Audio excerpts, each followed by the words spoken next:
Juan Kapitulo 6, versikulo 35. Si Jesus miingon kanila, "Ako mao ang pan nga naghatag sa kinabuhi.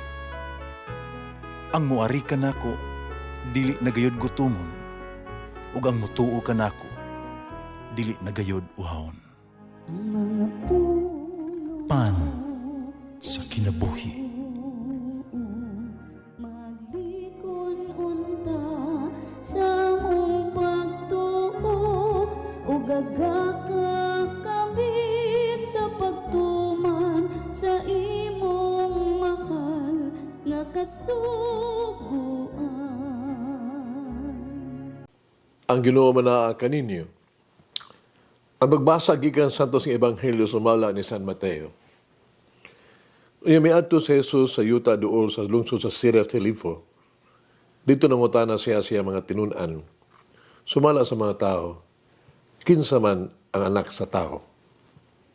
Sila mitubag, nag-ingon nga siya mao si Juan Mabubunyag. Ang uban nag-ingon nga siya mao si Elias. Samtang ang uban nag-ingon nga siya mao si Jeremias o laing propeta.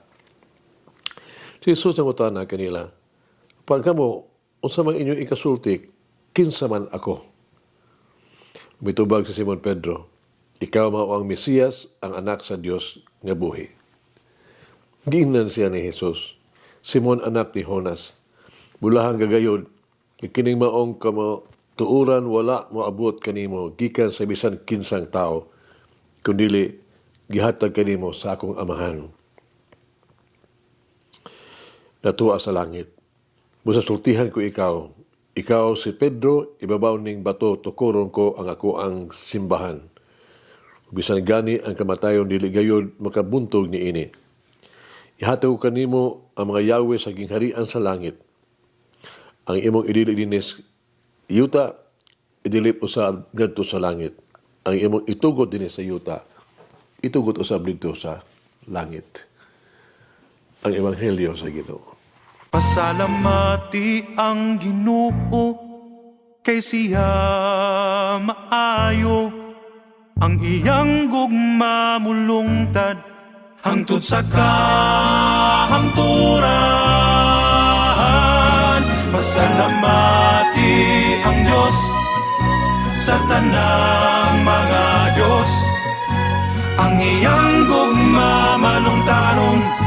Pasalamati ang Ginoo sa mga Ginoo, ang iyang gugma malungtaron.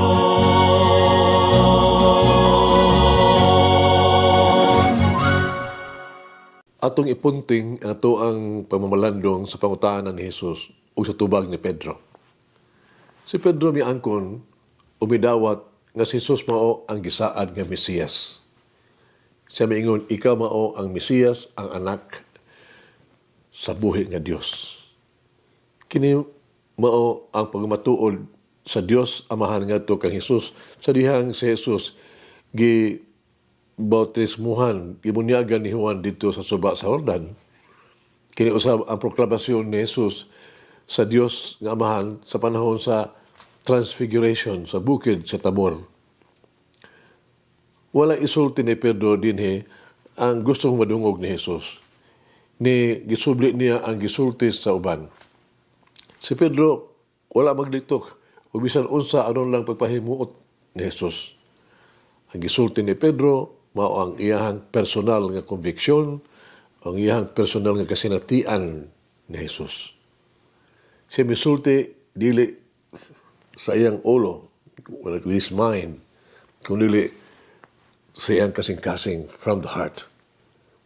Karon sama ni Pedro, dili ta magdula sa mga pulong. Dili unta ta mag-umbinto mga pulong para lang malipay sa tuang mga igala, sip-sip ba. Ni mapakita kita, pakatap kita mga pasakit kayo negatibo nga mga pulong batok ni Antong dili gunato gusto sad. Kinahanglan kita gyud matinud-anon sa tuang mga pulong. Kung pangutan-on ka ni Jesus, sumala sa mga tao, kinsa man ang anak sa tao, kinsa man siya alang kanimo. Sa mo pagtubag. ipangayo ni Jesus gikan kanimo ang imong personal yun nga opinion from the heart. Tingali ang atong tubag gikan sa tuang nahibaw-an sa mga katekismo, mahimo na itong itubag atong na-memorize na to, no? Sa mga pagtulunan sa simbahan, mahimo na itong ihatag ang tanang mga prinsipyo sa Kristohanong pagtuo o lista sa tanang mga sugo apan ang gusto ni Jesus mao ang ato ang personal na relasyon ngadto kaniya. Unya, nakapangutana usab kita kang Jesus, Ginoo, unsa may imong ikasulti kanako? Kinsa ba ako alang kanimo? Tunay siguranon, ninundom ko sa usa ka talagsaong dibuho, litrato. Nagiulahan og The Light of the World. Nagi-paint ni Holman Hunt. Niya ito, iya gihimo ang dibuho ni atong 1854. Sa maong dibuho, si Jesus nagpakita nga may tulok ka korona o nagdalag parol nga nagtuktok sa sarado nga pultahan. Adun nangutana kang Holman Hunt, nganong walay kuptanan ang pultahan? Usa ang pagsulod ni Jesus? Siya mitubag,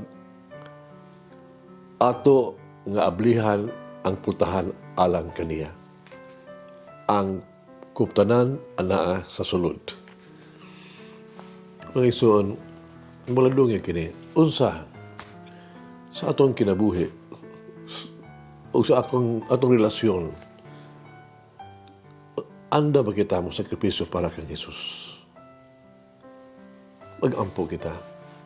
Langit ng amahan, tigla lang sa kalibutan, sa universo, ikaw ang ibuot o tighatag sa tanan ng mga kinahanglan.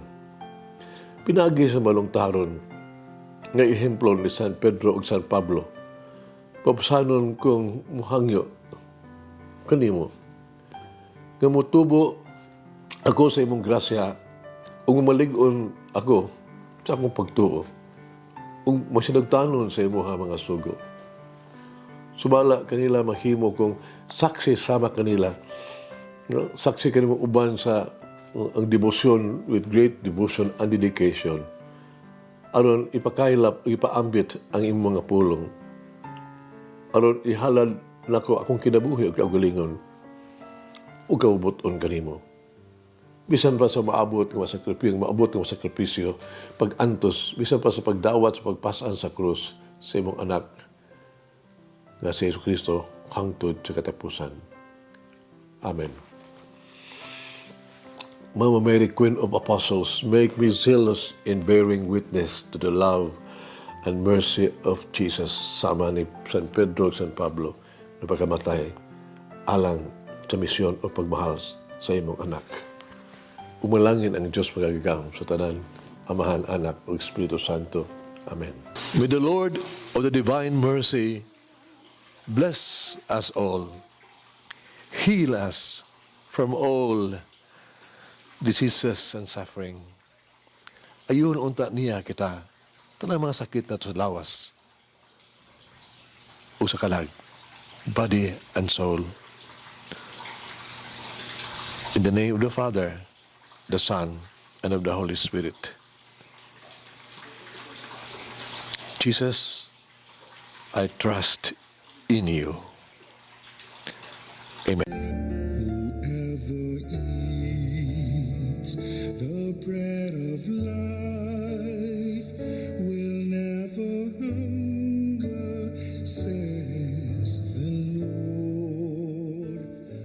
Kay galaan inyong nabati ang pagpaambit ug hamubong pamalandong sa pulong sa Dios pinaagi sa tulumanon pan sa kinabuhi nga gidumala ni Monsignor Daddy Silva. Hangtod na usab sa sunod higayon, daghang salamat. The bread of life.